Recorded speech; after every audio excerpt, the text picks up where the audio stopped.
Hey, Michael, thank you for coming in. I mean, it's just amazing what you're doing. Definitely a global top innovator, investor. You have literally the top family in the world in biomedical innovation. Like no one can match what you're doing. So I'm really excited about having you come in and share your insights. Absolutely. No, it's a pleasure to be here. Thanks for having me on.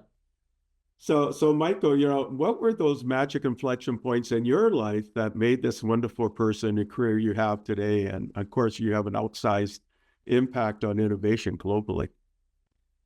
That's a good question. I mean, I think in life you have a bunch of different experiences that I think the amalgamation of which turns you into yourself, the person that you become.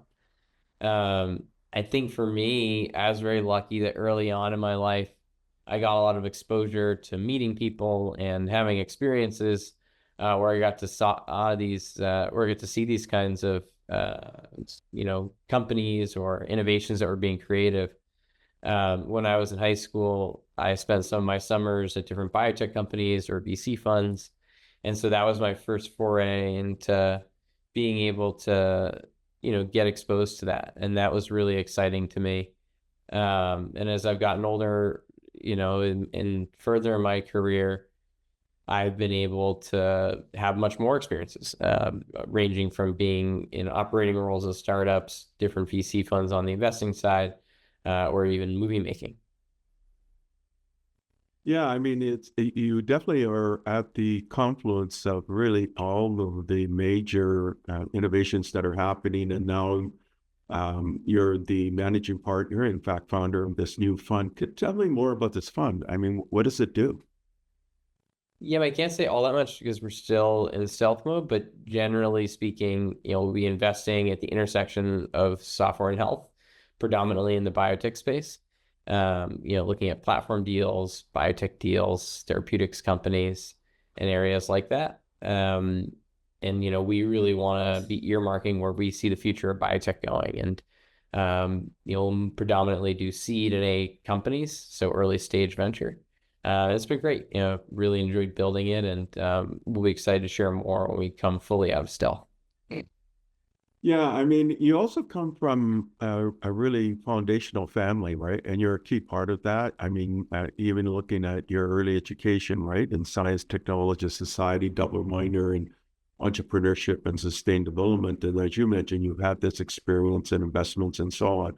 And now you're feeding this all into all of the innovation that you're doing, but you also come from a remarkable family. Some people aren't aware, though, of all of the amazing innovation that comes from your ecosystem. Can you describe some of them? Sure. Well, I mean, obviously the biggest part of what our family has done, specifically my father, he's a professor at MIT, and he's has a specialization in drug delivery and tissue engineering.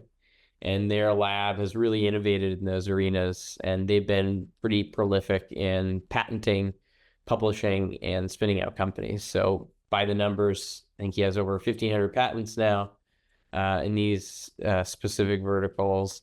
And he's, I think, the third most cited person based on his H index at this point for his scientific contributions.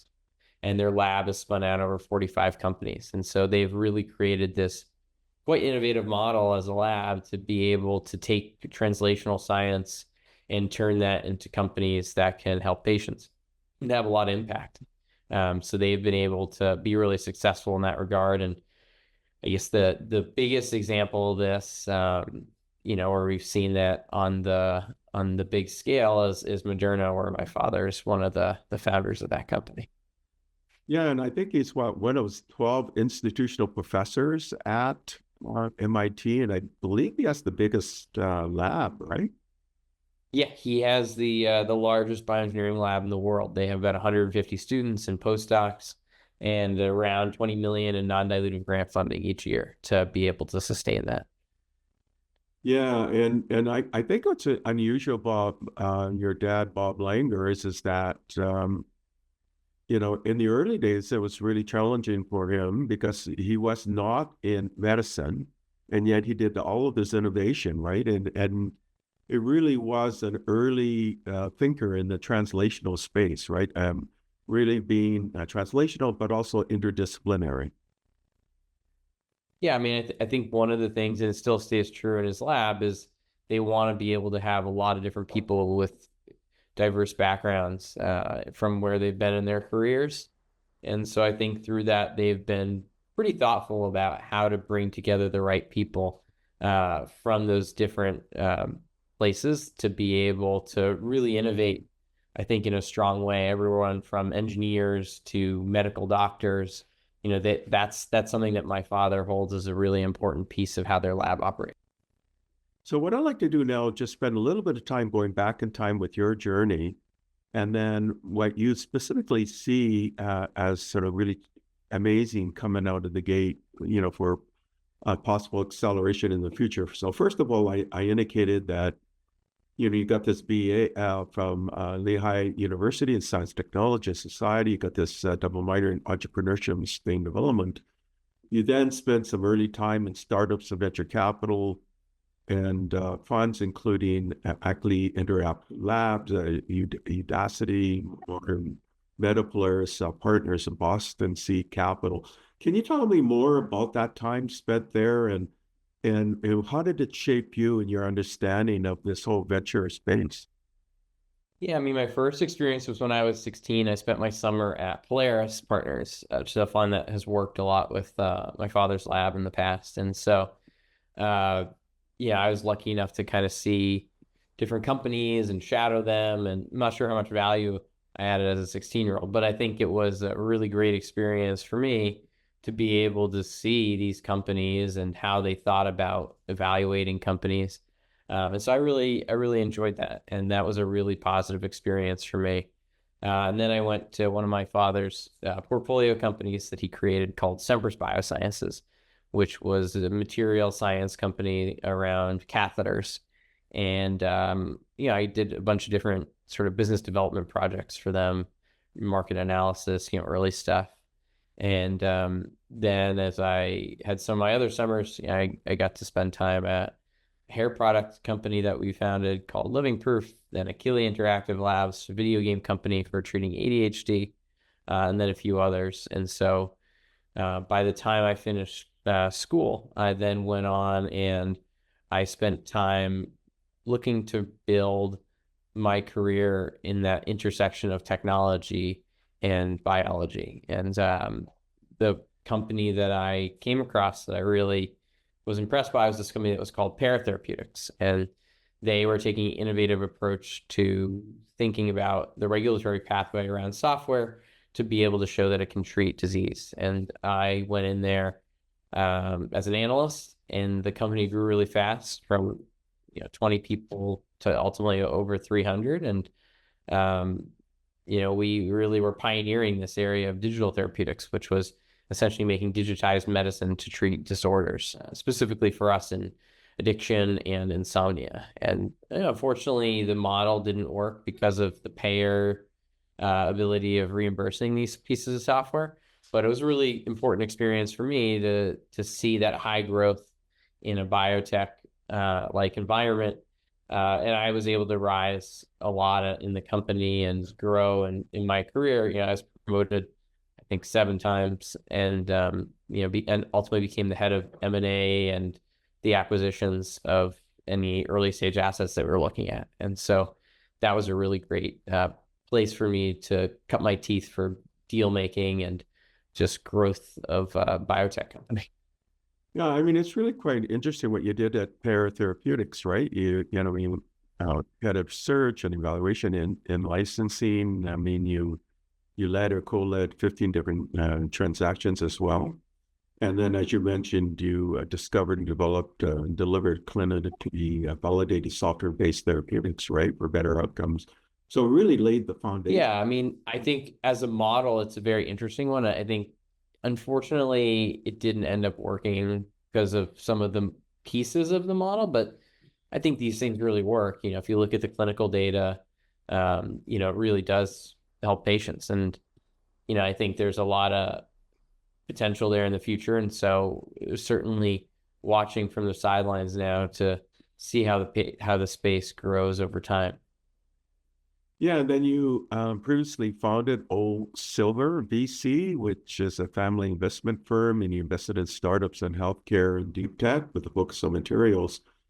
Can you talk about some of that? Because you invested in over 20 plus companies, right? And what are some of the learnings of those companies you invested in? I know like Big Hat Biosciences was one of them, Sesame Care. Yeah, it was a vehicle that we created in parallel as I was at Pear, and we felt we had some inherent competitive advantages as a family to see deals, get into deals, and evaluate deals. And so we started Old Silver based on that premise. And we did about 20 deals. It's done fairly well. And I think we saw a lot of potential through these AI or software-based biotech companies. And that ended up being a big area that we looked at, Big Hat being one example, Seismic Therapeutics another.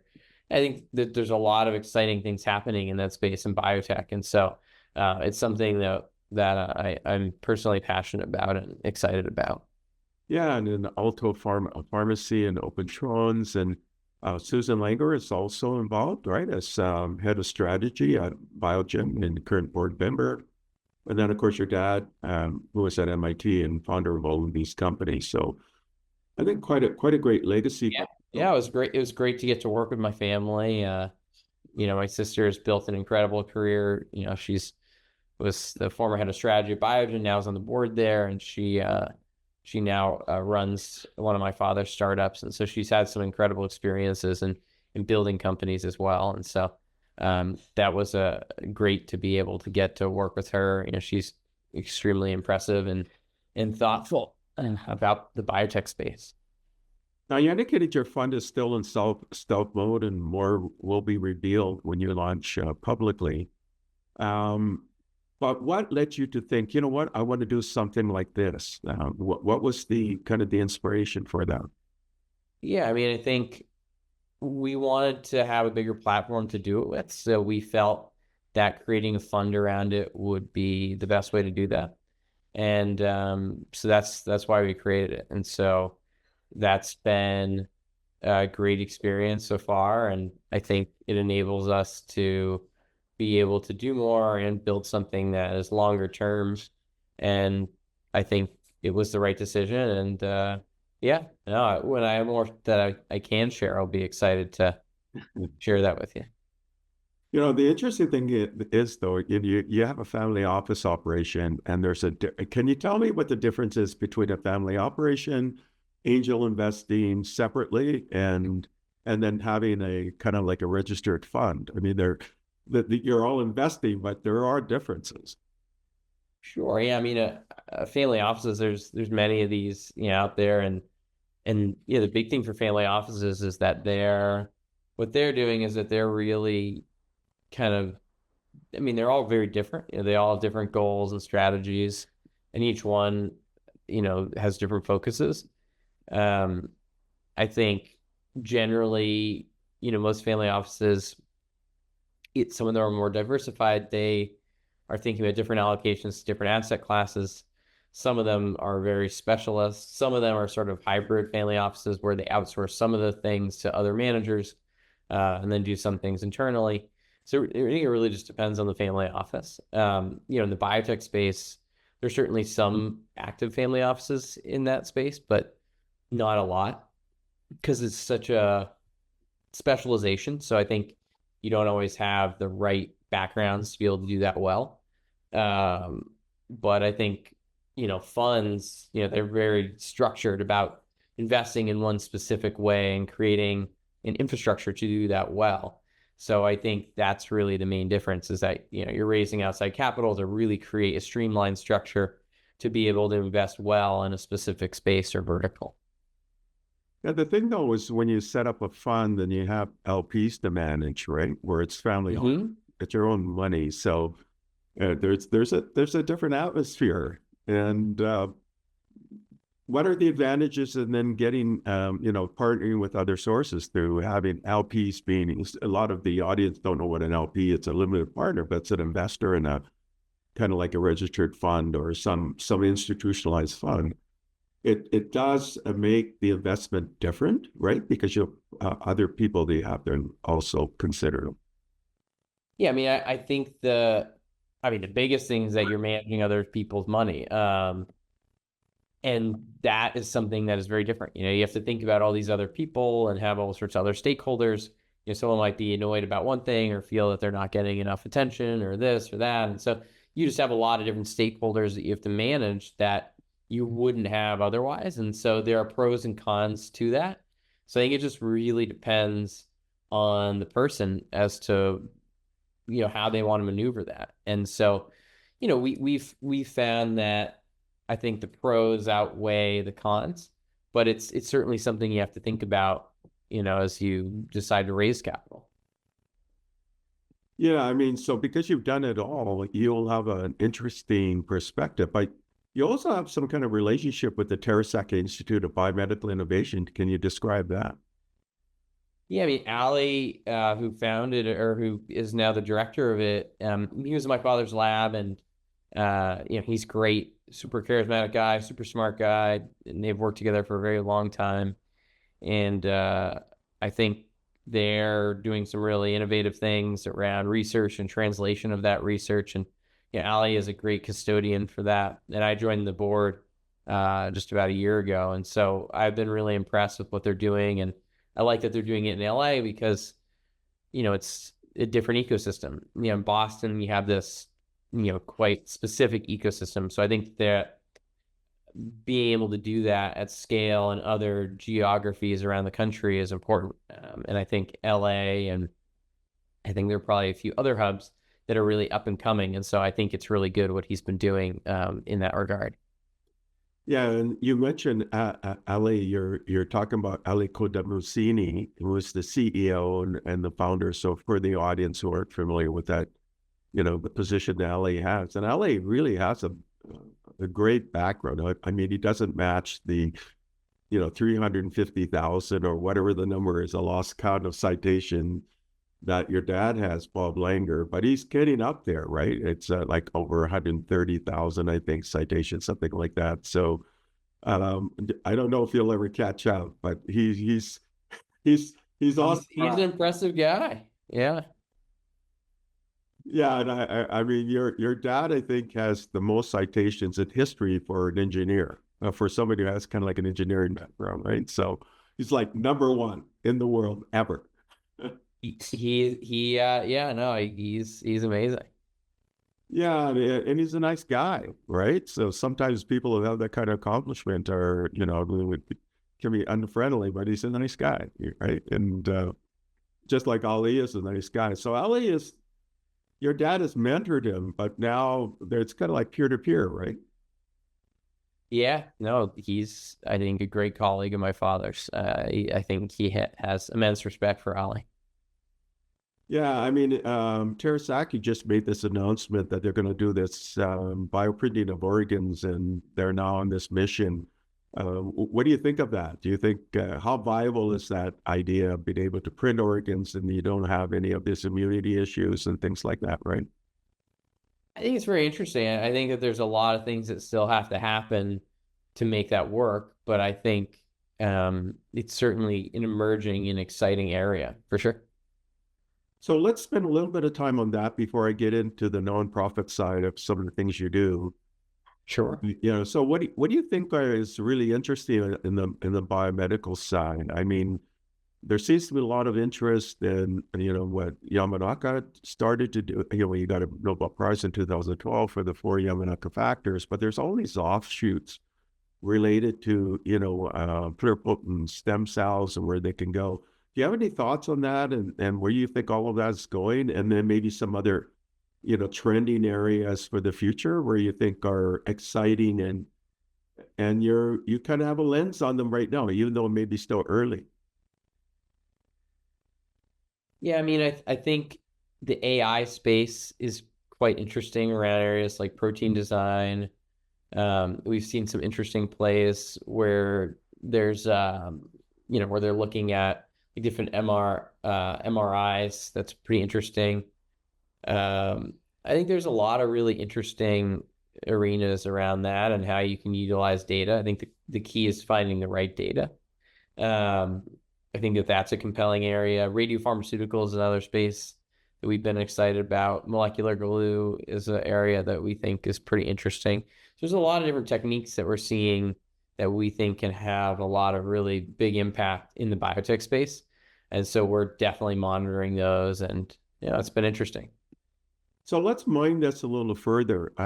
You had Demi Hassabis and John Jumper and David Baker won the Nobel Prize in chemistry, which is really unusual. First time that have people with those kind of backgrounds winning a Nobel Prize, and that's in 3D protein structure prediction, right, from amino acids. And specifically with Demi Hassabis and John Jumper is for AlphaFold, and which is now version AlphaFold 3, which can show how amino acids fold into over 200 million protein structures, and then the interaction between those proteins and RNA, DNA, ligands, and antibodies. And I think that's really interesting. And now they're going more into the macro scale. And then, of course, DeepMind has Alpha Proteo, where rather than predicting the structure of existing proteins that they understand, but predicting proteins that haven't existed before and going to do kind of novel proteins, which is more like David Baker's area, when they won the Nobel Prize not too long ago, I mean, just a few weeks ago in chemistry.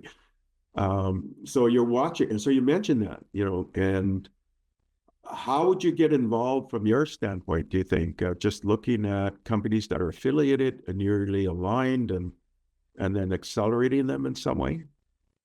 Yeah, I think you need to look at a bunch of these because I think a lot of people are trying to do it. So you have to understand the why. Why is this better? Why is this different? Why is this unique? A lot of people are going to come out in this arena, especially when it becomes hotter because like someone won the Nobel or something. So it's something that we have to pay attention to. And so, we have a number of different things we look for in terms of evaluating why something would be interesting or unique, versus being like everything else. So that's something that we think pretty thoughtfully about as we evaluate these kinds of opportunities. And I think, the way to add value to them is being in the trenches, helping them get deals, helping them think through where the future of the company needs to go, all those kinds of things. It's interesting. Recently Microsoft for startups joined into a partnership now with NVIDIA and their startup program. I'm guessing, but probably the combined total would be under 1,000 startups in their system. And then for sure, Microsoft has a program called Pegasus, which is their unicorn builder, which is the under 1% within that ecosystem. And the advantage of the Microsoft program is anybody can apply and then they get all of these credits. I estimate something like about $350,000 of tech value, non-dilutive credits and other value adds. Have you gone into those ecosystems like Microsoft for startups and things like that? So there's some pre-vetting occurring. They definitely showcase. In fact, there was a meeting just before this one, which was why I was a little bit delayed, but it was one of these meetings within the Microsoft for startups. I'm a champion, so I'm an invited investor into those programs. Are those things that you're embedded in as well, or? Yeah, I mean, we certainly look at them. There's different accelerators or pre-launch programs that we try to stay apprised of. I think, there's in the biotech space more specifically, there's a few that we think are quite interesting. More broadly, there's a few, like Y Combinator, Mass Challenge, or Techstars that are good. The Microsoft one is promising. So I think there's a bunch of these that are worth paying attention to. So I think it's certainly worth watching them. I'm just going to do some active brainstorming. I tend to do this in interviews. Do you know Celia Frank, who heads up the Health and Life Sciences in the program? If not, happy to do an introduction. So, no, I don't know them. Okay, so I'll do an introduction to David Rue. He's the Chief Medical Officer, and then Celia. David, I think I've met. Yeah. Okay, so Celia Frank heads up the Health and Life Sciences and their startup and Pegasus programs. she can definitely do any kind of introduction. I know all the Pegasus companies as well. Those are the ones in the unicorn builder, but she heads it up. So after the call or after their interview, I'll just do an email and you can link up with her. Now, so that's interesting. Any other areas that you think, I mean, are you going into any of the CRISPR kind of genetic editing side, or you think that's not quite there yet? Or Yeah, we certainly look at them. We haven't seen anything there that's, really unique or exciting to us yet. But it's certainly a space that we're monitoring. how about things like, I mean, Terrace has like organs on a chip. They just got a big government grant to further that work. Have you looked at that kind of stuff at all? Or, where you're putting... Yeah, I think that's a very interesting space. I think that's going to be a complicated one for a while, but I think it's one that holds a lot of promise. Right. Anything else on your radar screen that you want to kind of say, hey, maybe this is something 3 years out, or? No, I mean, those are some of the main ones that we're looking at. I think, there's usually in biotech a few areas that are in vogue, and that sort of cycles over time. And those are the ones that we talked about are probably the ones that we're most excited about right now.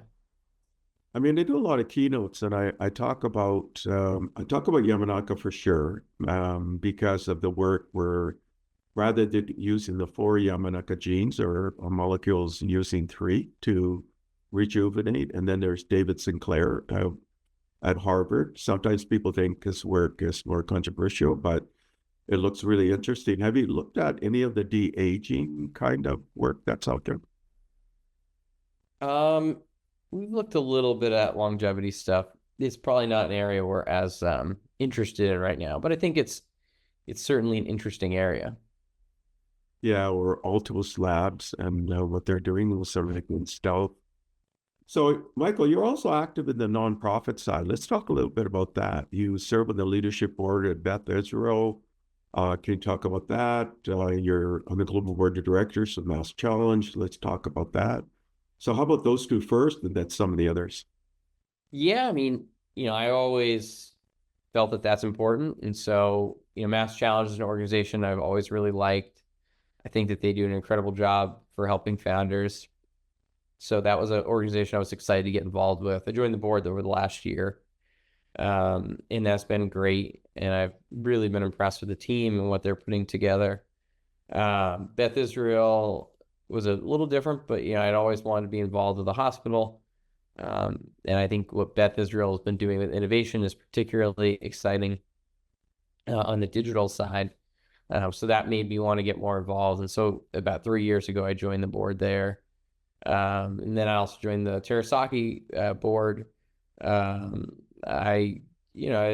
of that was just knowing Ollie and being impressed by him, but also liking the idea of trying to build an ecosystem in a new geo that's not Boston. And so that was exciting to me. I recently stepped down from the Museum of Science board. I was there for about 5 years.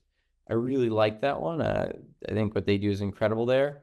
I only want to have a couple of boards, so you can't, specifically don't want to be on more than 3 on the nonprofit side. So, I was overloaded, but I really enjoyed that, and I really enjoyed being a part of what they'd done there. Since I was a kid, I'd gone to the Museum of Science, and I think that Tim, who runs it, is incredible, and so it's been really great watching them grow as a company and an institution.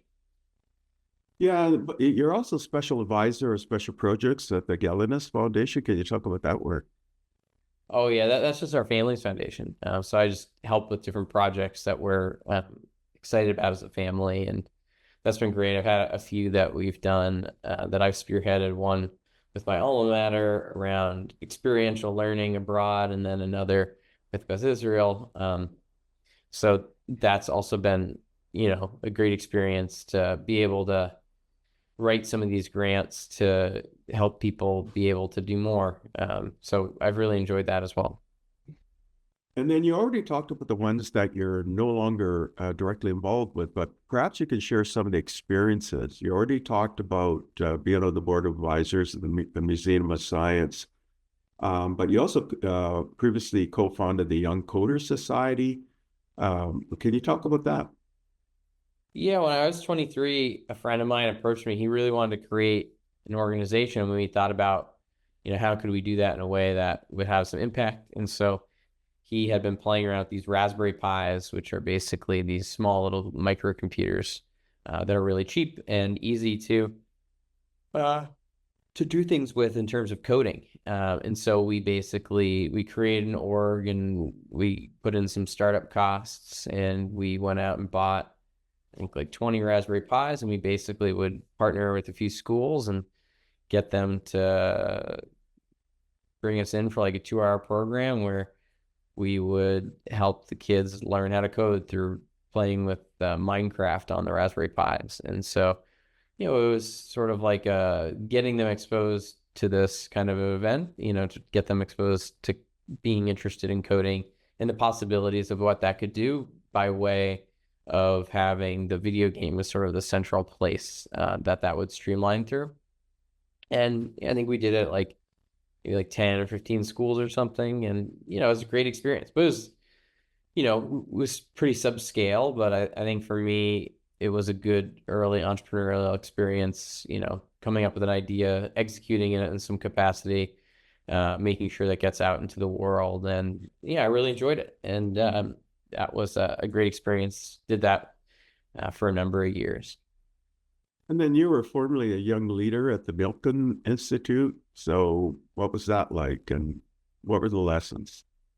Yeah, I mean, I think Milken or World Economic Forum, these are all really great platforms to meet interesting people that have interesting ideas. And I think both of those were experiences for me earlier in my career where I was then able to meet some really great people that are still friends. And so I enjoyed doing that at Milken. I enjoyed doing that at World Economic Forum.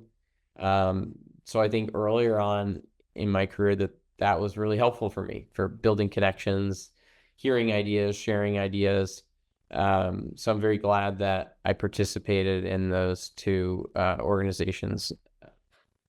Yeah, and you mentioned the World Economic Forum. So just for the audience sake, you were a global shaper, Mhm. World Economic Forum. Are you connected to some of these other groups like there's Vistage or YPO or EO or Tiger 21? No, earlier in my career, I tried to do some of these things. I think as I've gotten later in my career, it hasn't been as much of a priority to do those things, but I'm sure that they are really great organizations and always certainly interested to learn more. I mean, I'm just realizing what you're doing. I'm thinking YPO would be useful for you, especially their deal network. Rob Follows founded it, and Yeah, no, I've heard people talk positively about it. Certainly at some point it might be something that could be interesting for me to explore further. yeah, they just finished their first global summit in Dubai, and it was transactions were allowed, and I think they did 26 billion in deals at this one. Wow, that's amazing. Yeah, so if you're interested, happy to introduce you to the gentleman who founded the Deal Network. Just let me know. And in fact, I could just do it afterwards. Just join you two and you can explore. And and then I'll do the one with Sally and Frank as well. I'm just thinking of ways people in my network that could be useful to you. Do you work with Steven Shaya at all? Yeah, I certainly know him. He's great, a really good guy.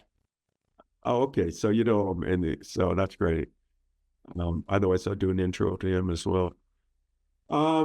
We're at the tail end of this chat, so thank you for sharing so much. But do you have any kind of areas that you want to address that we haven't talked about yet? No, this is great. I think this is an awesome interview, and it was always fun, and it's great to get to spend time with you, Steven. Any recommendations you want to leave the audience? I would just say, when you have goals or dreams, it'll be hard at times, but just keep going. Always keep going. Well, you're definitely that, right, Michael? You keep going and going and going, right? So So, Michael, thank you for coming in and sharing so much. You definitely have shaped the landscape in the past. You continue to do it for the future, and everybody's going to watch you as you continue to proliferate in every imaginable and unimaginable way. So, and you shared great insights with our audience. Well, thank you. It's an honor and a privilege to come on today.